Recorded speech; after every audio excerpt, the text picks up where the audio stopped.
Os telespectadores, muito bom dia. Hoje em nosso quadro Revivendo a História, vamos falar um pouco sobre a Esparta. Esparta, viver para a guerra. Os guerreiros mais poderosos da antiguidade vinham de uma sociedade em que tudo girava em torno da guerra. Para nos entendermos um pouco sobre Esparta, convido dois historiadores, Daniel e Taylor, para explicar o que foi a dita Esparta.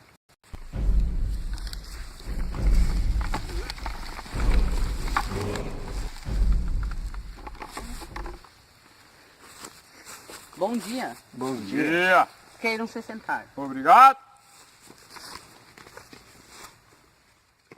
Bom, para começarmos a falar de Esparta. Esparta era uma cidade?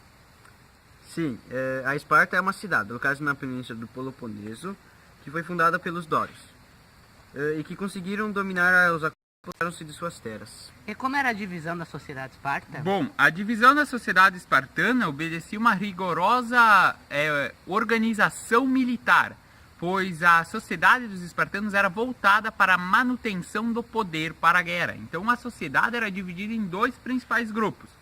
Os espartanos, que seriam as pessoas que teriam os direitos políticos, e os ilotas, que seriam os servos dos espartanos. Que é importante destacar que servo é diferente que escravo. Enquanto o servo não pode ser vendido e nem comprado, o escravo pode ser vendido e comprado. Um dado importante é que existia 7 vezes mais servos, os ilotas no caso, do que espartanos. Bom, mas de onde que vinham esses ilotas?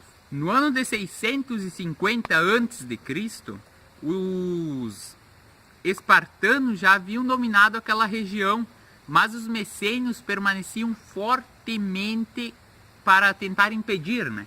Então os espartanos, ficando muito enrijecidos por causa da permanência dos messênios, começaram uma guerra. Essa guerra acabou durando 30 anos. No final dessa guerra eram rios de sangue esparramados pela cidade, mas no meio desses rios de sangue foram encontradas crianças e mulheres. Essas crianças e essas mulheres foram usadas como ilotas dos espartanos. Bom, mas esses escravos eram de quem? Bom, esses escravos pertenciam ao governo e, como o governo, possuíam muitos servos. Eles foram divididos para os espartanos e cada espartano ficou com 7 servos. E com quem comandava o governo? O poder máximo era da diarquia, 2 reis que decidiam sobre questões militares e religiosas. Jerúsia era um conselho formado por 28 anciões e Eforato, que eram 5 éforos e fiscalizavam os reis. A Pela, assembleia composta por cidadãos espartanos com mais de 30 anos. Bom, e de onde vêm tantos soldados para formar esses exércitos? Então, os meninos, quando completavam 7 anos, já começavam a pertencer ao governo. O que seria isso? O governo se encarregava de treiná-los para prepará-los para a guerra. Mas eles não seriam qualquer soldados. Eles seriam os soldados espartanos, os mais temidos, mais capacitados, mais odiados. O perfeito soldado da antiguidade. A vida de um homem espartano era voltada totalmente para a guerra. Mas eles eram tão bons assim nas batalhas? Não, eles não eram bons. Eles eram lendários, excepcionais.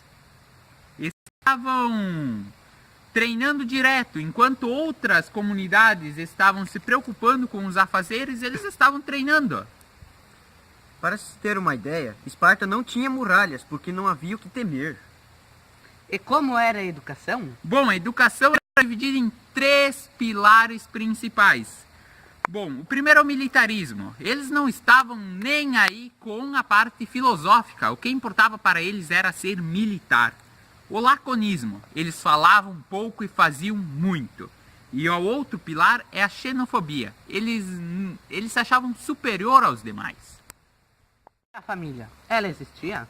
Bom, quando o soldado espartano completava 30 anos, obrigatoriamente ele teria que se casar. Na Esparta, diferente do resto do mundo, a mulher era valorizada. E como era este casamento? A mulher raspava a cabeça e era raptada para fora de casa dos pais e era estrupada. Após esse ato, elas já se consideravam casados. E a economia, como funcionava? Bom, eles tinham muitos servos para trabalhar para eles e possuíam a terra mais fértil da região. Logo, a agricultura era a forma mais valiosa para a economia. E como eles levavam a vida? Mas levavam a vida de uma forma muito simples. As roupas deles eram tudo despojadas, mas tu não percebia, rapaz? Mas tinha que ver só. Tu sabia que a vaidade era proibida por lei? Mas com todos esses soldados, e o poder que Esparta tinha, como chegou ao fim? O nome desse primeiro episódio deu-se por Missão Suicida, que foi um primeiro encontro entre espartanos e persas. E durante um segundo ataque dos persas, o primeiro ataque havia ocorrido há 10 anos antes e tinha sido repelido pelos atenienses. Nesse segundo ataque, 300 soldados espartanos comandavam mais 7.000 soldados, além de 700 periecos e 900 iliotas, que seriam os servos dos espartanos, além de milhares de aliados dos povos de Tebas e de Corinto. Já do outro campo de batalha, que iriam enfrentar os espartanos, encontravam-se 70.000 soldados persas. E até é importante destacar que Heródoto, um historiador influente do século, disse que era 1,7 milhões de persas. Alguns dados encontrados dizem que mesmo nos 3 dias de batalha, os persas haviam perdido cerca de 20.000 soldados, contra 2.000 do lado dos gregos. Isso deu para perceber o tamanho que foi esse confronto. Então essa batalha ficou conhecida como a Batalha de Termópilas. Fora essa guerra, houve outras com essas dimensões? Muitas guerras aconteceram neste período. Mas como o tempo está acabando, deixamos para tratar nesses confrontos em outra oportunidade. Podemos ainda destacar a Guerra do Peloponeso, que já durava 35 anos até o espartano Lisandro um pacto com o diabo. Bom, nesse pacto ele pedia o auxílio dos persas.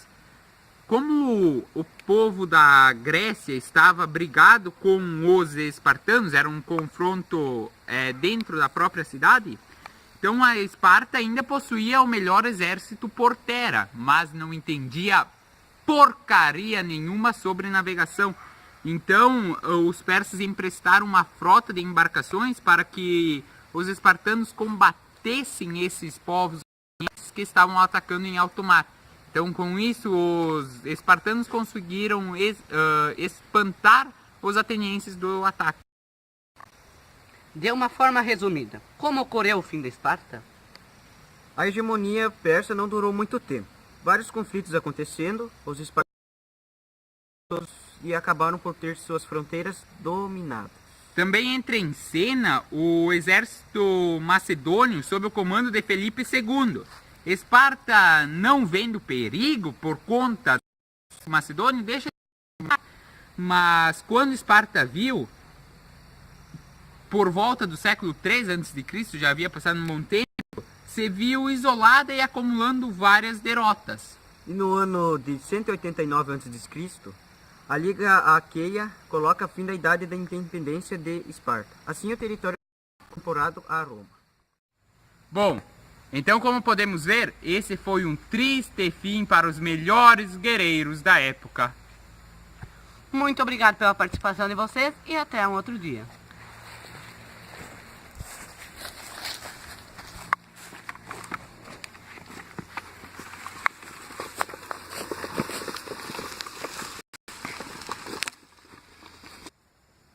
Fiquem agora com cenas da Batalha das Termópilas, um confronto entre os persas e os guerreiros espartanos. Tenham um ótimo dia.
Em frente!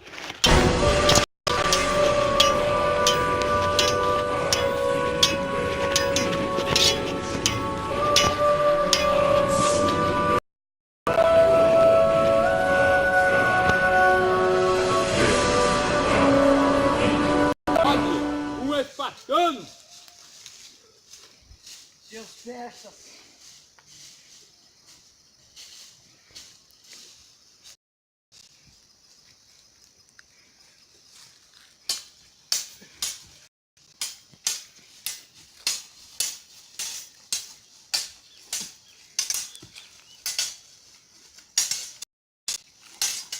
Fuja! A vitória é nossa! A vitória dos espartanos!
Você!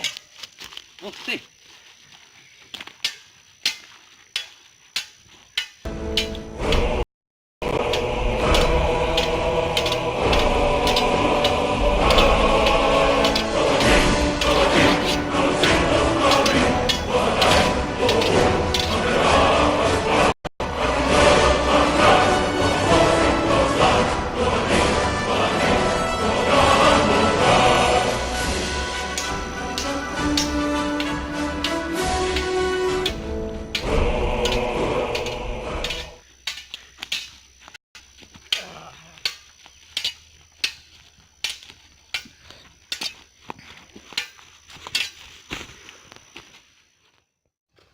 Ah, comece, seu persa! Começa então!